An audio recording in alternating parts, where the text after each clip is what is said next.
come. It is time to keep your appointment with the Wicker Man.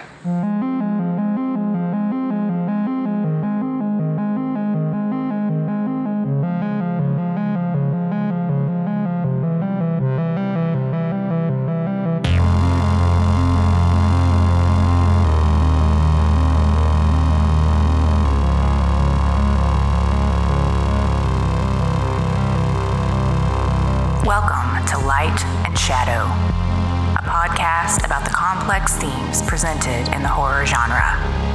I'm your host, Nicole, and it's time to share another dark tale.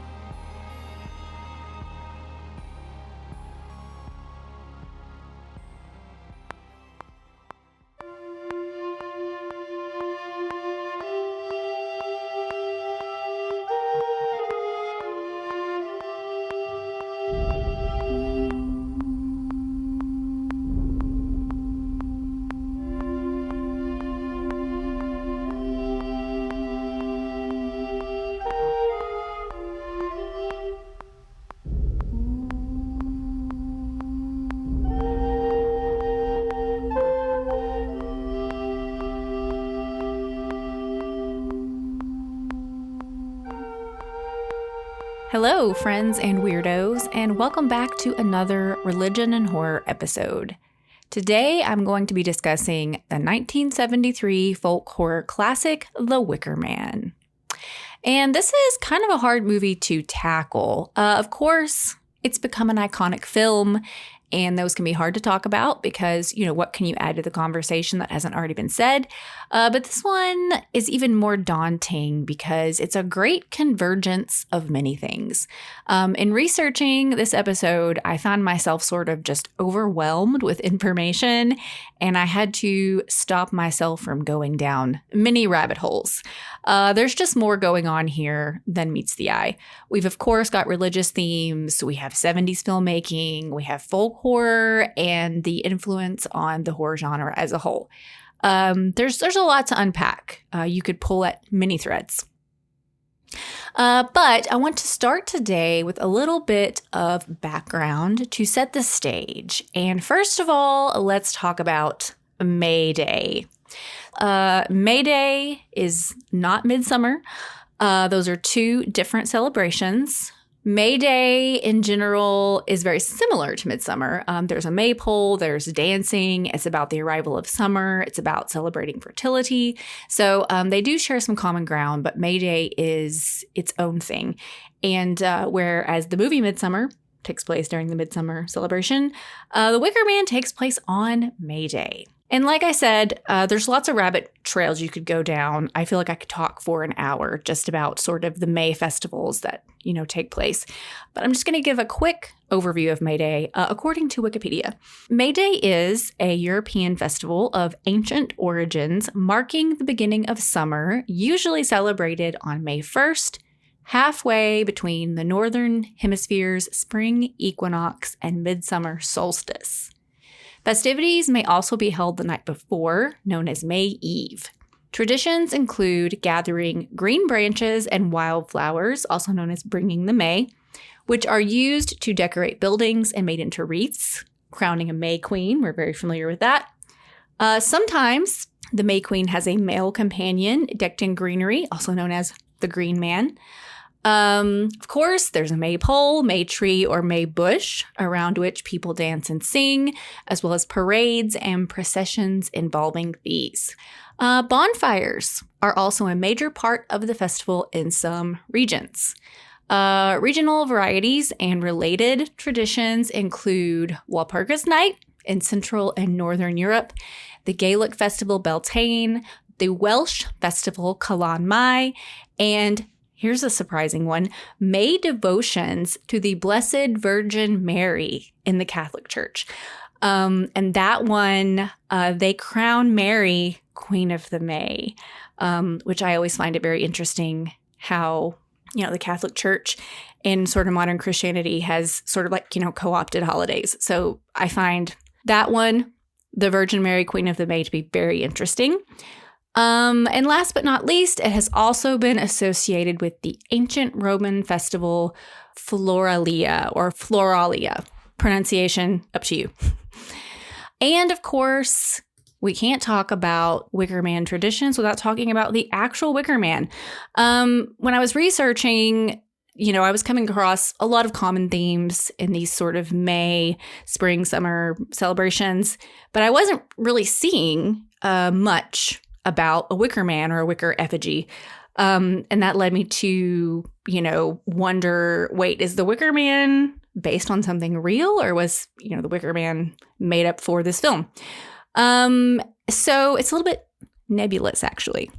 Again, according to Wikipedia, a Wicker Man was purportedly a large wicker statue in which the Druids sacrificed humans and animals by burning. So far, familiar. The primary evidence for this practice is a sentence by Roman general Julius Caesar in his commentary on the Gallic War, which modern scholarship has linked to an earlier Greek writer, Posidonius. There is clear archaeological evidence of human sacrifice among Celtic people, although rare. There is also evidence of Celtic animal sacrifice, sometimes by burning. However, some modern historians and archaeologists stress that the ancient Greco-Roman accounts of the Wicker Man sacrifices should be viewed with caution, as Greeks and Romans, quote, had good reason to dislike a long-term enemy, and it may have benefited them to, quote, transmit any bizarre and negative information about the Celts. Their desire to depict Celtic peoples as barbarians may have led to exaggeration or even fabrications. So, while we do have this quote-unquote historical account from Greeks and Romans about these Wicker Man sacrifices, many historians say, there's a good chance those are stories or embellished from things that were happening, but not to the level of ritual human sacrifice.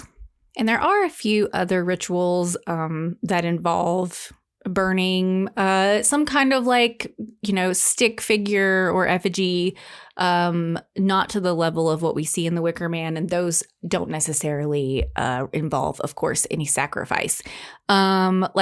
The one we're most familiar with in our modern times is Burning Man. So clearly this came from somewhere.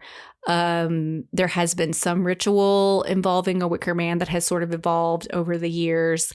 But as we see the Wicker Man in this movie, that seems to be more of a fabrication than a thing that actually happened.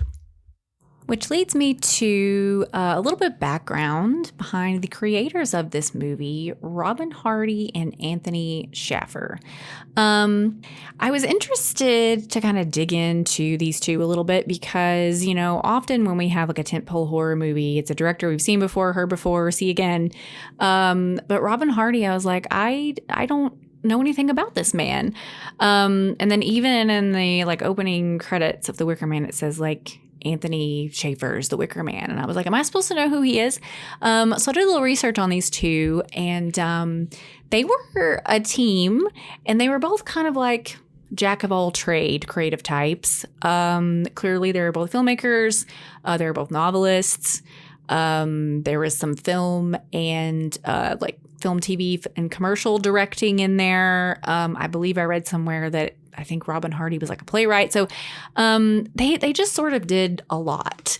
And I found an interview with Robin Hardy giving a little bit of background about how they were inspired to make this movie.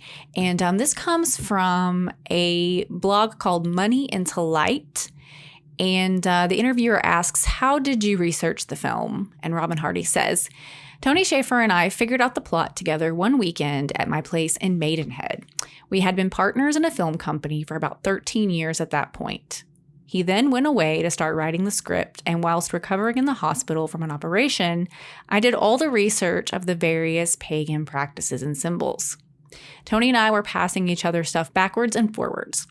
I used The Golden Bough by Sir James Frazer, which is really the definitive series of books on the mythologies of the world. It's like a detective story that goes back to the origins of virtually all religions. The interviewer also asked, did the experience of making the film affect you spiritually in any way? And Robin Hardy says, not really. I'm actually not personally religious, but I've always been fascinated by comparative religion, as was Tony. He was a liberal Jew, and I like to think of myself as a liberal Christian. We both had equally objective views of Christianity and Judaism. Paganism is symbolically represented in both religions, as it is in Islam, if less so. The rituals of Christianity and Judaism are amazingly sourced from the paganism our immediate ancestors in the British Isles had practiced. So clearly, they were pulling from a lot of their own experience, as well as pagan symbolism and practice written about by other folks, historical texts and such. So I think that's really reflected in this film because as we will see and as we will explore further, this movie is kind of a little bit of like a grab bag of lots of different symbolism. It's not all just, taken wholesale from, one group or one religion. It's a patchwork. It's an amalgam, if you will. And that's how we end up with the Wicker Man as this central figure. As we found, the Wicker Man is not so much historical fact, but it's a really great, I think, linchpin and a really great symbol in which to center this film around. And so the fact that the people who created it are sort of like agnostic, let's say, they sort of seem non-practicing. He referred to them as a liberal Jew and a liberal Christian. I just feel like there's a lot of room in here for like sort of flexibility and interpretation and playing around with different themes and practices of religion and sort of like where they overlap and where they intersect, which really became the most fascinating thing about this movie to me on this watch. So, with that being said, let's get into 1973's The Wicker Man. I have come here from the mainland to investigate the disappearance of a young girl, Rowan Morrison. That's her name? You know her? No, never seen her before. You suspect foul play? I suspect murder. We don't commit murder up here. We're a deeply religious people.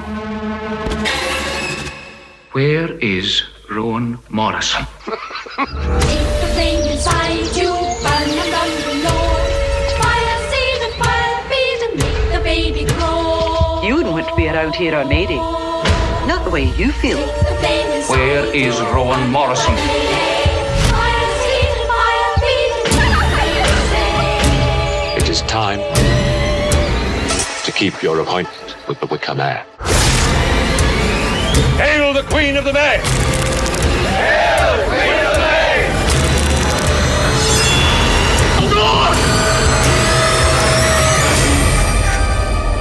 You'll simply never understand the true nature of sacrifice. Take the flame inside you, burn and burn belay. Fire seed and fire feed and make the baby stay. Sergeant Neil Howie travels by seaplane to the isolated Hebridean island of Summer Isle to investigate the reported disappearance of a young girl, Rowan Morrison. A devout Christian, Howie is immediately unsettled by the island's overt paganism. The local church lies abandoned, and the islanders openly practice rituals rooted in ancient Celtic beliefs, including sexual rites in the fields and May Day festivities that involve children in symbolic fertility customs.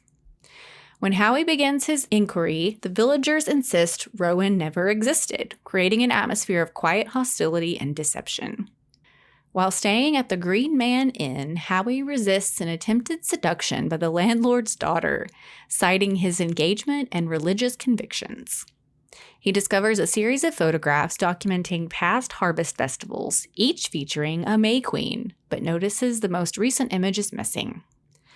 At the village school, the children deny any knowledge of Rowan, and yet the school register confirms her existence.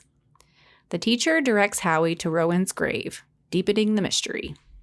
The next day, Howie meets Lord Summerisle, the island's charismatic leader. Summerisle explains that his grandfather introduced new fruit strains in the 19th century and encouraged a return to pagan beliefs to ensure agricultural success. As the crops flourished, the islanders abandoned Christianity entirely. With permission to exhume Rowan's grave, Howie discovers not a body but a hair, suggesting ritual substitution. He also finds the missing photograph, revealing Rowan as the latest May Queen during a failed harvest, the first in years. Researching local customs, Howie learns that human sacrifice is believed to restore fertility when crops fail. He concludes Rowan is alive and in danger. On May Day, Howie attempts to leave but finds his seaplane sabotaged. Trapped, he infiltrates the island's elaborate festival by disguising himself as the Fool in a punch costume. During a ritual sword dance, Rowan is revealed. Howie rescues her and escapes into a cave, but upon emerging, they are surrounded. Rowan willingly returns to the islanders, exposing Howie's plan as futile. Lord Summerisle then reveals the truth. Rowan was never the intended victim. Sergeant Howie is. He fulfills the requirements for sacrifice. He came willingly, represents authority, the power of a king, is sexually pure, and has been deceived, a fool. Howie warns that the crops are failing due to climate, not divine will, and predicts the islanders will eventually turn on Summerisle. His argument is dismissed. The villagers force Howie into a massive wicker effigy filled with animals and set it ablaze. As they sing, "Summer is a-comin' in," Howie prays and recites Psalm 23. He burns alive as the structure collapses, revealing the setting sun. So, I want to start off by diving into a little bit more of the specific imagery in this movie that is part of the pagan religion. First of all, this movie starts off with like a thank you to the residents of Summerisle, like it's a true story, like it's a documentary. He went there and filmed this movie and he's thanking them for letting him come there, which I found really interesting. I've only seen this movie once before and I did not remember that. So it's funny that they put that in there sort of as a setup to like, this is real, even though clearly it's not. But anyway, that's neither here nor there. So first of all, the Green Man. The Green Man is a figure that pops up a lot here and there throughout religions and histories and cultures. The Green Man. And so when Sergeant Howie gets to the Green Man Inn, that's kind of the only reference that we get. But it's something I definitely noticed. And the Green Man, he's a symbol of fertility. Purportedly, Peter Pan and Robin Hood have both been associated with the Green Man. And it also made me think of True Detective. In the first season of True Detective, this little girl that's missing, Rowan, little girl is missing. In True Detective, had told the cops that she was being chased by a green-eared spaghetti monster. And the picture that she draws for the cops of this man, he looks like the Green Man. When I first saw that show, I didn't know who the Green Man was. And so the reference was lost on me. But True Detective has a lot of sort of weird religious imagery, lots of cosmic, eldritch stuff going on. So I think that the nod to the Green Man is really appropriate in that story.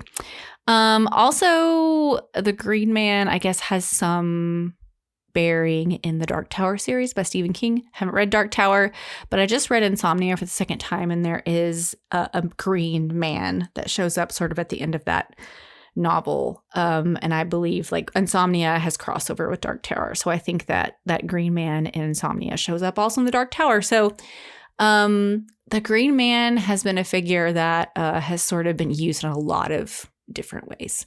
Also saw reference to the Green Knight being influenced by the Green Man. And the Green Knight is somebody in the King Arthur legends. And then, of course, there was just an A24 movie like not that long ago about the Green Knight. And I assume it's the same, Green Knight. So just keep your eyes peeled for the Green Man. He pops up a lot. The one that really, I think, is maybe one of the strongest symbols in this movie is rabbits, the March hare. I noticed right off when Sergeant Howie shows up and he's looking for Rowan and he's at this candy shop. He thinks it's her mother that works at the candy shop. And there were chocolate bunnies in there. And I was like, oh, chocolate bunnies. And of course, rabbits and Easter eggs and all of that stuff has become a common part of Easter. But all of that stuff, the eggs and the bunny, has a lot of pre-Christian roots. And yet we've, folded it into our church celebrations. Not all churches. Some churches have a problem with it.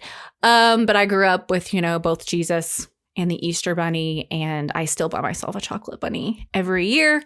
But it was just kind of neat to see that right off the bat, chocolate bunny in this, pagan candy shop. And I think, the rabbit symbolism, it's quite clear. Fertility. It becomes clear very quickly that this entire civilization, this entire religion on Summer Isle is all based around fertility and nature and growth. And so having bunnies all over this story is just a part of that. Then we've also got just like a grab bag of stuff. Like I mentioned earlier, we have the maypole, which is a very common symbol. Everybody knows what that is. Jumping over the flames, which is another thing they do during Walpurgisnacht. Snakes, suns, Stonehenge. We get a mini Stonehenge here. Random, 2-second hand of glory. And a hand of glory is not something that I came across in my research of pagan rituals, but hand of glory is definitely an occult thing. It's very creepy. If you want to go down a rabbit hole, look up hand of glory. But Sergeant Howie wakes up and Willow has lit a hand of glory next to his bed while he's sleeping. It's very unsettling. And then, of course, we've got the animal masks and costumes. All those animals kind of have their own, little meaning. And so all of the villagers together in this little menagerie is just part of that. Again, connected to nature. There was one really interesting one that I looked into, and that is there's this eye painted on the boat. Whenever Sergeant Howie's trying to leave the island, there's this little skiff that the guy rows him out to his plane, and they make it a point to show that there's an eye painted on the boat. And I was like, oh, what is that about? Because it seemed very intentional and very ominous. So I was like, what is this eye on this little skiff about? And basically, that little boat already existed in the village they filmed in. And when they saw the boat and they saw the eye painted on the boat already existed, Robin Hardy said, I need it in there. So there isn't a specific meaning other than they just saw it and they knew that it worked with the sort of aesthetic of the film. And it's basically an evil eye. And the evil eye is, again, it's a common sort of occult thing. No, I shouldn't say occult. The evil eye shows up in a lot of different cultures.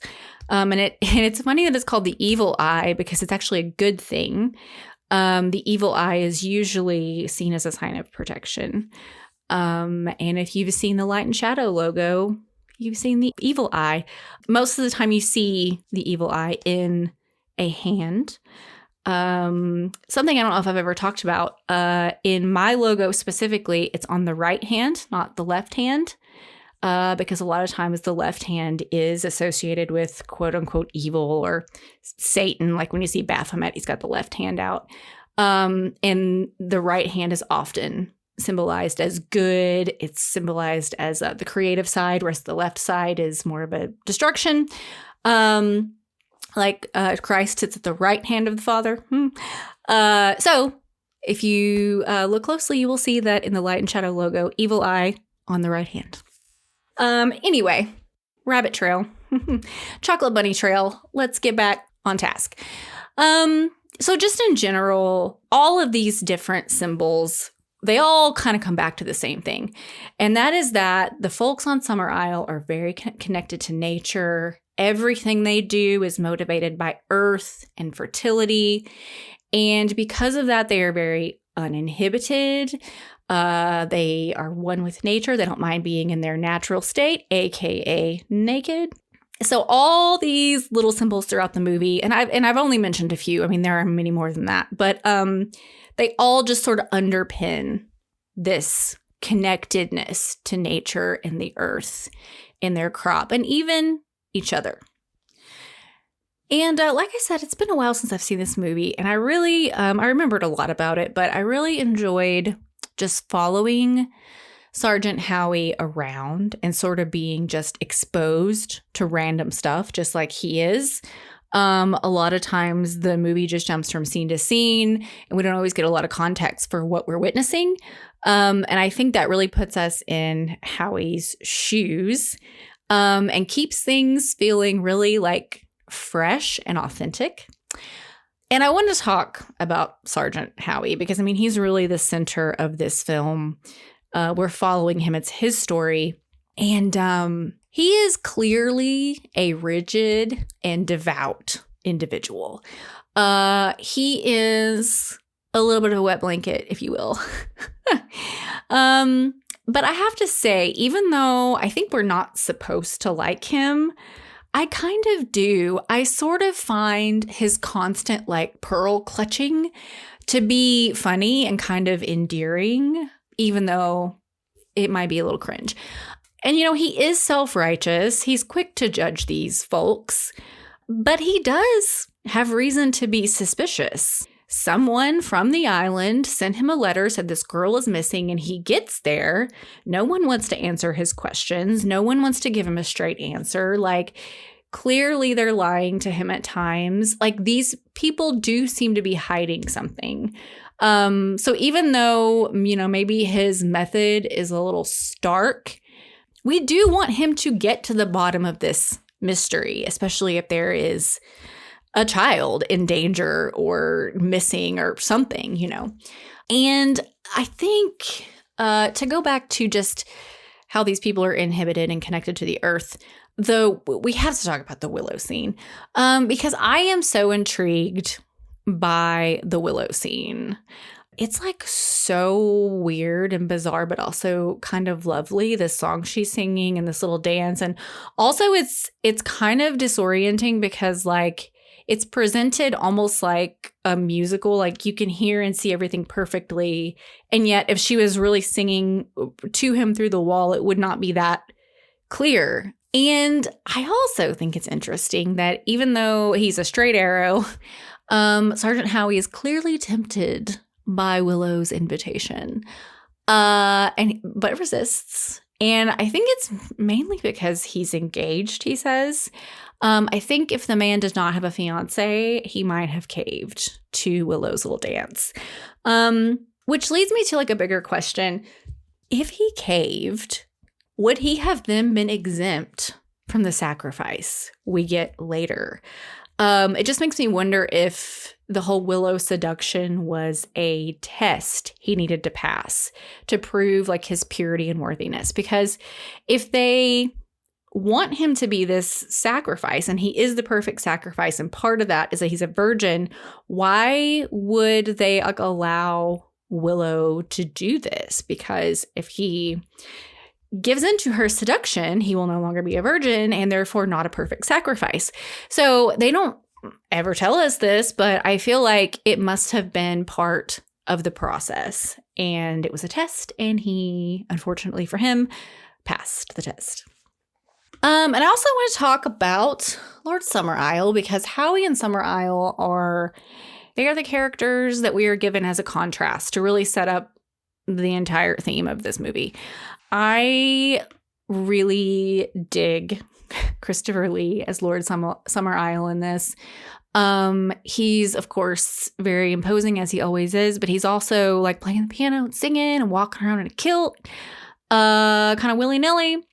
And I think what's sort of interesting about these two characters is that, like I said, Howie, stick in the mud, wet blanket, very rigid, but is right about his job. On the other hand, Lord Summerisle seems to be very free-thinking, open, but I'm not sure he's really all that different from a Christian religious leader, because as we know, his grandfather sort of used this new religion, this new old religion, to motivate people to work. When he's talking to Howie, he tells him about why they practice this religion. And really, it was to get people to work and to inspire them to like do the farming. And there's something about the way he's telling it that makes me feel like the motives were not entirely pure.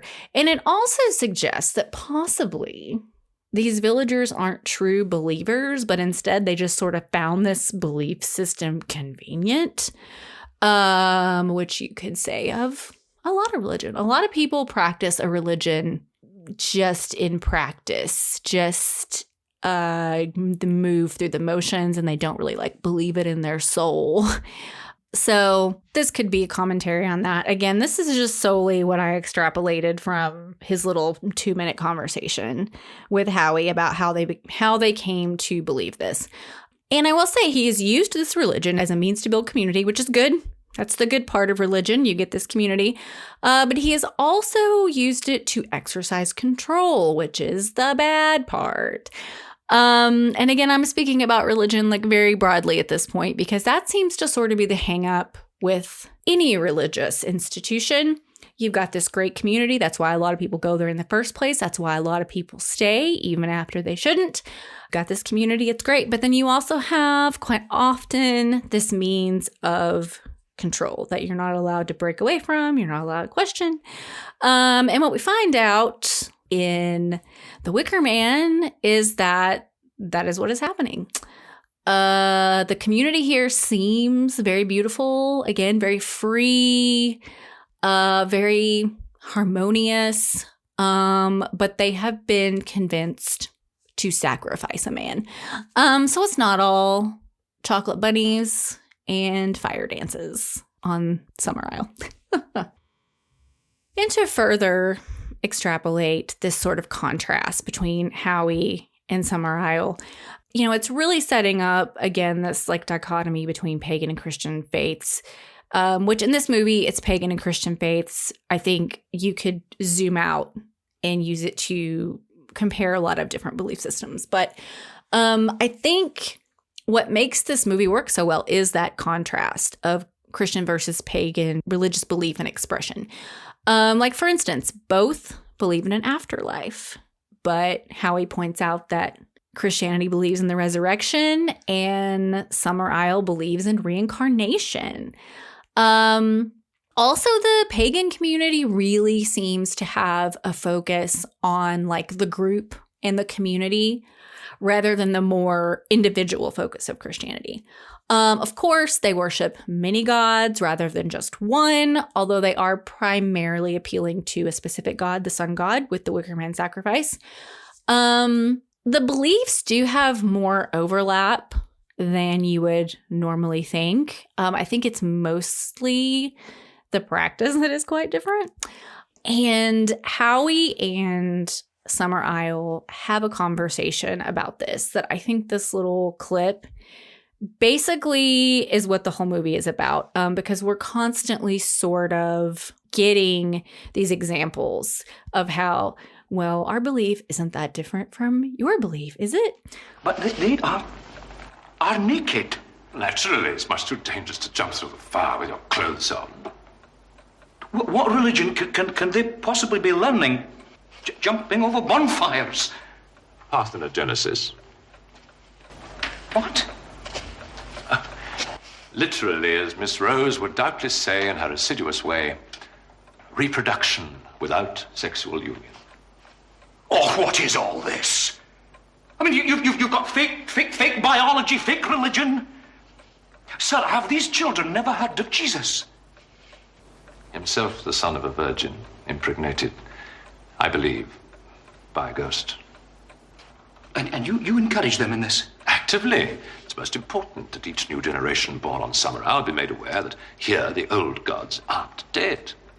And what of the true God, to whose glory churches and monasteries have been built on these islands for generations past? Now, sir, what of him? Well, he's dead.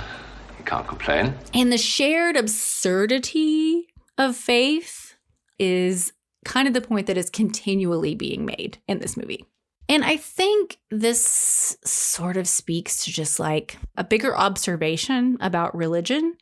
And that is that often religious traditions aren't a practical thing that really makes any sense. And yet we do them anyway, because that's what faith is. And you would think that faith and religion would have completely disappeared as we learn more and more about our world. And yet it hasn't. Like I said back at the very beginning of this series, I believe in the Midnight Mass episode, there is something about religion that is clearly important to the human experience. Like storytelling, it has some unquantifiable value in our human structure, and it has endured. Which brings us to the ending. I feel like you could record an entire episode just on the ending of this movie because the movie is a pretty slow burn. I feel like up until the end, and a lot happens really fast. And it's really satisfying. It's a great payoff to this sort of meandering story where we don't know what's going on. And when we realize what's going on, it hits hard. So first of all, I would have preferred that Sergeant Howie decided to stay instead of being sabotaged. When he gets to his boat, when he gets to his plane and his plane won't start, he has to stay on the island. And I just feel like because he came of his own free will, and they point that out a couple times, so clearly that's important, I would have preferred that he was going to leave to go get help to come back, and he decided, no, there's not time for that. I have to do it. I have to save her. I'm going to choose to stay, even if it puts me in danger. I think that would have been like a harder hitting reasoning. Instead, he's sabotaged by these people and he's trapped. Also, on a practical note, the end of this movie is where we get all the costumes, all the animal costumes and like the fool, and we get Christopher Lee dressed up as a goddess. And like these costumes are just beautiful. The production design, the music, the filmmaking in general in this movie are quite unique and beautiful in my opinion. I think it possibly feels a little cliche in our modern horror landscape only because it was part of building the mold in the first place. And I meant to mention this in the intro, but this movie, The Witchfinder General, and Blood on Satan's Claw are the three movies that are credited with establishing the folk horror genre, which has become quite a juggernaut in our modern landscape. So it's really important because of that. Also, another interesting thing about the end, it's not common for a man of power to be a sacrifice in a horror movie. It is interesting that he's a virgin because that is a final girl trope. But Sergeant Howie is just not who you expect to be the sacrificial lamb, so to speak, in a horror movie. You expect it to be, normal. You do see it in women more often, but it just really struck me this time how unique that is. Also, a little tiny thing I noticed was they put yellow paint on him. They put it on his forehead and his shoulders, and it very much is like the Catholic sign of the cross, the way it's placed. Also, again, to further just like the contrast and the dichotomy of, the two sort of faiths we have in this movie, it's really interesting that Howie, again, the stick in the mud, he is appealing to science at the end, even though he is a person of great faith. Earlier in the movie, he mentions fake biology when Summer Isle is talking about the women jumping over the bonfire because they want to be, impregnated divinely. So Howie is very quick to kind of like appeal to science and appeal to reason, even though he's a man of God. And so when they're saying, hey, we have to sacrifice you to save our crops, And he's like, what are you talking about? What are you talking about? You tried to grow fruit in a place where fruit's not supposed to grow. This is not going to grow your fruit. So again, it's that sort of like role reversal where the person we would expect to be less interested in science and more interested in God is now saying, hey, you need to know science. It's just sort of unexpected. Also love that we get at the end when he is in the Wicker Man and it is a flame. These people are singing this just like happy song. They're singing their little song and he is praying. He's praying this like desperate prayer. And that sort of clash is really beautiful. The whole movie has a little bit of a zany tone here and there, but the end is really disturbing. And I think that plays into religious themes in a way that like things at church can often be portrayed in a lighthearted, like shiny, happy light when we're dealing with very serious stuff. You know, you see like children's church where, you know, you've got your felt board of Noah's Ark. And then we have like murder and rape in the Old Testament. And so the tone of this movie just sort of reminded me of, you know, that sort of contrast we sometimes see in church. But ultimately, I just really love Sergeant Howie's unwavering faith in the end. I mean, he's terrified, clearly, but his last words are songs and prayers. It reminds me quite a bit of the 3 Hebrew children in the fiery furnace. That when they stand up to the king and they say, our God will save us. Throw us into the furnace. Our God will save us. But even if he doesn't, we will not bow down. I have always thought of that story when I think of this movie. And I think that even though it's hard hitting, there is just like a note of hope because he has retained his faith and he's being as brave as he can in the face of his own death. So what does this ultimately mean? What does the Wicker Man ultimately mean? You know, I've seen Wicker Man once before, and I had remembered it being a critique specifically of the sort of rigidity and the superiority complex present in Christianity. But upon a second viewing, I don't think it's about that at all. As I mentioned earlier, it's constantly drawing parallels between Howie's faith and Summerall's faith. And I think what it's actually calling attention to is the dangers of complete devotion and loyalty to a belief system. And though it kind of seems like it's going to be a critique of Christianity and Howie, by the end, Howie, who is the religious stick in the mud, is the one who's trying to appeal to science and a sense of reason, while the residents of Summer Isle, who seemed open and free, are the zealots who cannot be reasoned with. So I just find this movie really delightful in its complexity. And I love that we continually have this like role reversal and this back and forth between these two different faith systems. It gives us plenty to think about and reasons to revisit it. I will definitely revisit it.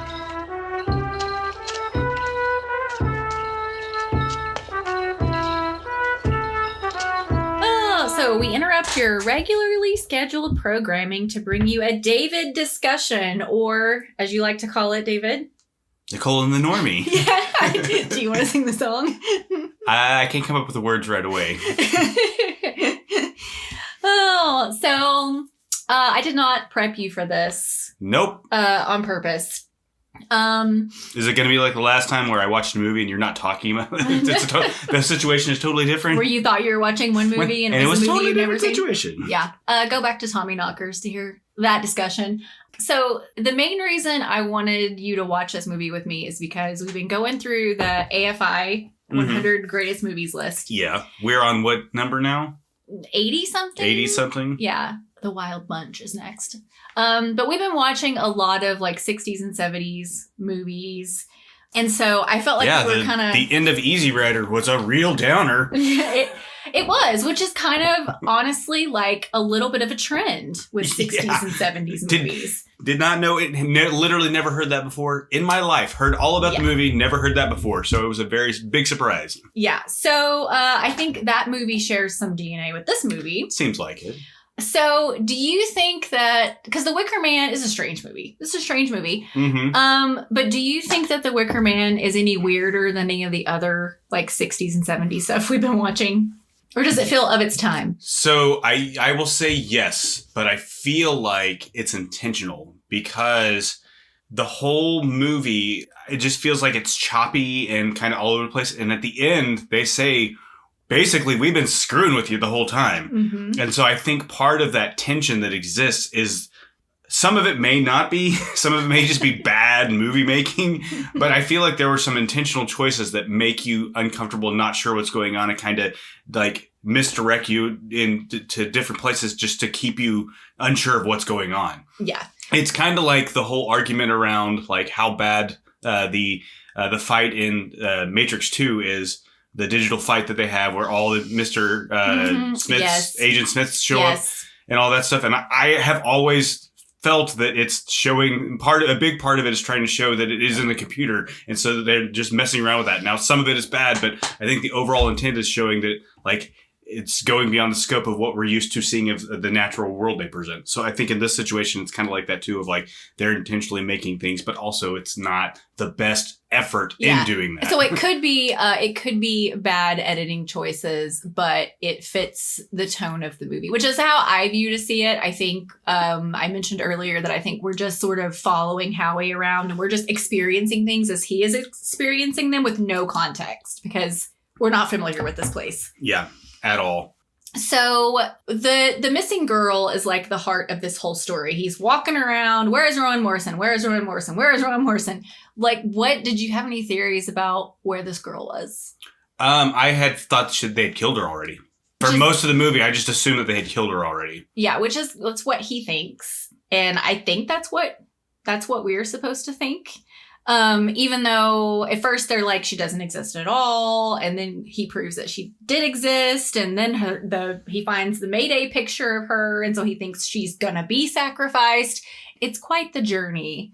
And I feel like even having seen this movie before, going with him and trying to figure out A, where's this girl? And B, what are these people doing? Is still an interesting journey to go on, even though I knew we were going to end up. Yeah, you know what I kept thinking about the whole time, like watching it and knowing that it's taking place, where it's taking place and all that stuff, is like the remake has Nicolas Cage in it, right?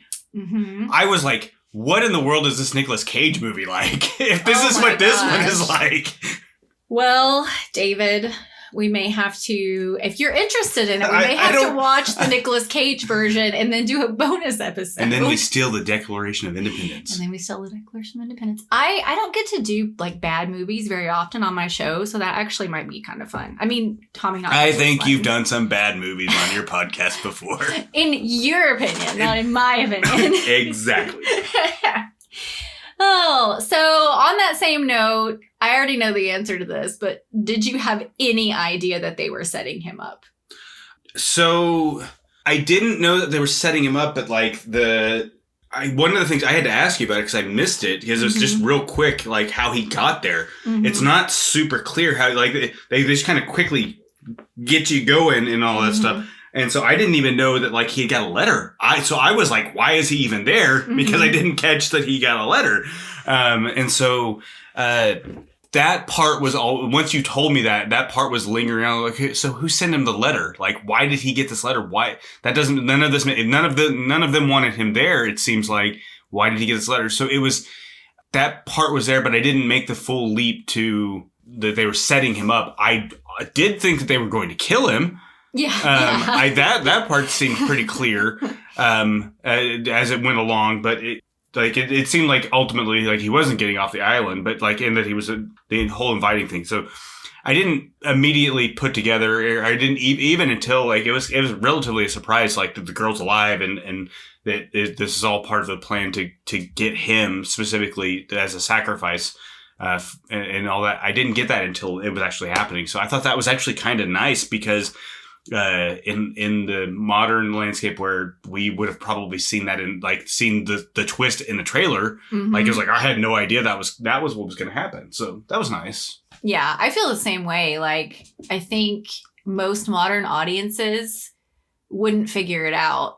And like looking back on it, you can kind of see, but they don't really give you a lot of answers that would lead you to believe that. And again, because of the disorienting kind of like pace and editing, I just don't know that most people, even modern audiences who are so good at figuring out twists, I just don't know that most people would ever make that connection. Yeah. So what did you think about the end? Because to me, like the movie has like kind of a light tone and a little bit of a goofy tone. And then when we get to the end, kind of like an Easy Rider, it is real dark. What did you think? It's whimsical up until the time when it like, so all we've seen up until this point, like, did they say that they had done previous sacrifices at all? They hadn't done anything like this. No, because this is the first time the crops have failed. And it's relatively new. They're getting back into the practice. So it's one of those things of like, everything sounds great in theory until you actually have to do it. And the actuality of that, the reality of the whole thing is like, it's not going to be anything other than dark. Yeah. Yeah. It's the typical, I mean, I'm really getting a feel for 70s filmmaking at this point, I think. And there's a common theme. It was the same way with Town That Dreaded Sundown. A common theme is that it's like, oh, this feels very light. And like, this doesn't feel like an R-rated movie until it does. And there's this real kind of weird mixture of tone and of just sort of lightheartedness. And like you said, whimsical with a very... They just seem like goofy people, just like yes. weirdos the whole time. Yeah, well, and they just seem like very, like, oh, we're just living with nature, living our hippie life, like, everything's fine, I'm gonna come back as a tree, like, it seems very... I mean, like you said, you get the feeling that they're hiding something, and you did feel like they were gonna kill him, but it feels like they're gonna have to take him out, not because they very carefully crafted a sacrifice for him. Yeah, it didn't really, that didn't seem like super evident throughout it either. It wasn't like they, outside of him getting a letter and all that stuff, it didn't really seem like there was like any like breadcrumbs that you could trace back of like, yeah, they were like, they set him up the whole time with all that stuff. One of the things I kept wondering throughout after the movie, they're relatively new. It's like first generation back in it. Like it's like 10 years ago or something like that. I think he said his grandfather. He came back and it was like still more recent. Yeah. So it's pretty new for them. So like the practices and all of that stuff that they were doing, which are based off of old practices and everything like that. I was wondering how like educated they are on that. Like how much practice they have with it. Like I kept wondering about the whole scene with the naked woman trying to seduce him in the other room. Yes. It's like, is she doing some dance that like they're supposed to do that's a seduction dance that she doesn't really know how to do, or is she just a weirdo? What is this whole situation? I don't really understand this. Yeah, well, and that scene is like pretty iconic in this movie, and we talked about it a little bit, and I mentioned it earlier, but like part of him being a perfect sacrifice is that he's a virgin. So it's like, why is she doing this? Because I assume if he sleeps with her and he's no longer a virgin, can he not be the sacrifice anymore? So we talked about, I was like, is this like a test? Like, do you think it's a test? It had to have been some type of test or something like that. It had to have been just, I guess, to confirm, because if he goes through with it, then they can't sacrifice him, because they need that for their sacrifice. And so it's really, I think, if I'm trying to remember, it's the only time that he's tempted in that way. Like the only other, and it's not even, I won't say sexual, but the only other like instance of that is with the kids, like the where they talk about the kids dancing around the fire or over the fire and all that stuff. Yeah, that is the only time where he is directly confronted with like their way of life. All the other times he's just on the edges of it, observing what they are doing. So I do wonder that woman, that actress, she's also, I'm pretty sure, like a singer or musician. I was going to say she's in the new one too. So I wonder if like they just put that in there and they didn't have any more thought about what it was for other than to just be off-putting and kind of sexy. Yeah, there's a real chance that a lot of this stuff was just shot and they're like, we'll just put it together. Well, I do know there's a chance. It was like, you know, a ragtag thing. And like they scouted a bunch of different places and they actually filmed on a remote Scottish island. And I get the feeling that the production of it was very sort of like catch as catch can. So I do wonder how many things were just kind of like, let's do this because it's visually cool. And then they pieced it all together, which if that is the case, I say bravo, because for the most part, it all works. And we even found a reason for the willow dance. So last question, David, did you like this movie? I didn't hate the movie. Yeah. I don't know if I liked it or not, but I think a big part of it was like, it's kind of weird, which is, it's okay. I enjoy that. I enjoy weird movies. Times like Dave Made a Maze is the weirdest movie you'll ever watch, and I absolutely love it. So yeah, I liked it. I don't know if I'd watch it again. Yeah. I don't know if I need to watch it again. And I don't know if I would recommend it to anybody. That's the big thing. Yeah. It's like if somebody watches it, like, okay, but I don't know if I'm going to be the one to tell them to watch it. Yeah, it's not a general recommend for regular audiences, I would say. But I kind of had you watch it with me just on a whim because I was like, I'm actually just interested to see what David thinks about this movie. And because I knew that there was like more going on, I kind of wanted to like watch you watching it and be like, what does he think? Is he figuring it out? Well, it's not really a horror movie or anything like that. It's got elements to it, but like it's really more of like a suspenseful movie than anything else. Until it's horror at the end, yeah. Well, I mean... Well, and so... Dead bodies happen in other movies too. Listen, interesting that you bring this up because so The Wicker Man, along with two other movies from the 60s, 70s, established the folk horror genre. So this movie was doing things that hadn't been done before. Well, then after that, people push it and add more of the elements to it and everything. Yeah. Exactly. So, you know, it starts as one thing and then we end up somewhere else where like you have Midsommar, which is a very clearly a horror movie. I mean, there's other shit I'll going never on, watch that one. Yeah. Oh, that's a fun story, actually. So horror fans know that often when you're watching a horror movie, your loved ones walk in at the worst possible moment. This happens to us all the time. And David would come home and inevitably walk in at the worst possible time of whatever I'm watching. And so you came home one night from worship practice at church. Yeah. And I was watching Midsommar for the first time. I was at the bear scene, the bear in the temple. And David walked into the room and I said, go in the other room. And you did. Yeah. I was trying, what's the one where they're on the ski lift? Frozen? I don't remember the name of it. What's the scene you're remembering? The guy, like, I came in, like, the person fell out or whatever, and you're like, yeah, you probably need to go in the other. Yeah, he jumps out of the ski lift because they're stuck, and the ski lift's shut down for the weekend, and they're going to freeze to death, and he jumps off the ski lift and immediately breaks both of his legs. Yeah. I saw that. I saw that. It's the most gruesome part of that movie. It's exactly right. Well, thank you for sitting in and discussing this movie a little bit with me. And maybe we'll watch Wicker Man 2006. Maybe. Stay tuned in to the next episode of Nicole and the Normie.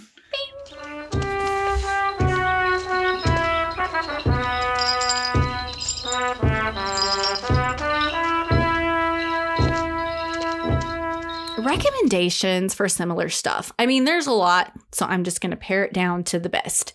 First of all, Midsommar.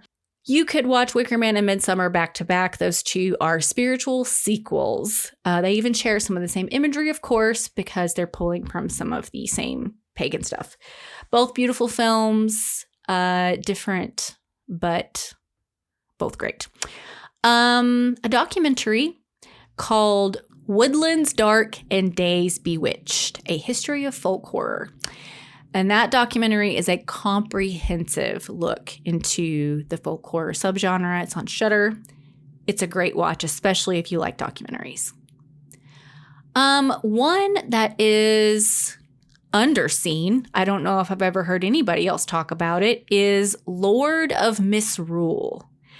It's a little under the radar folk horror movie that I saw maybe 2 years ago. I've been meaning to revisit it. But if you feel like you've seen all the greatest hits of folk horror, maybe give Lord of Misrule a watch. One that's a little bit offbeat, Hot Fuzz by Edgar Wright. It's another cop in a small village.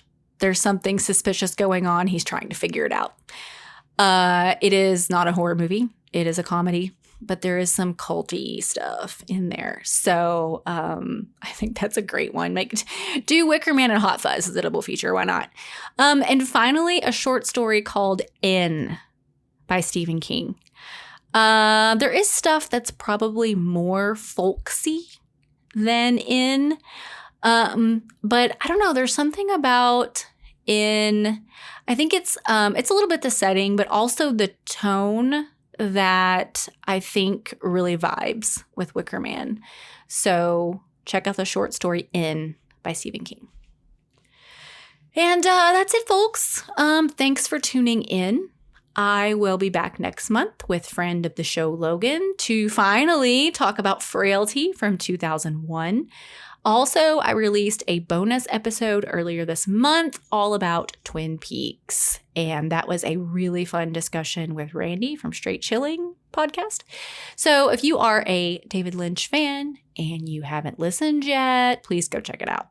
And until next time, don't be a fool and stay spooky.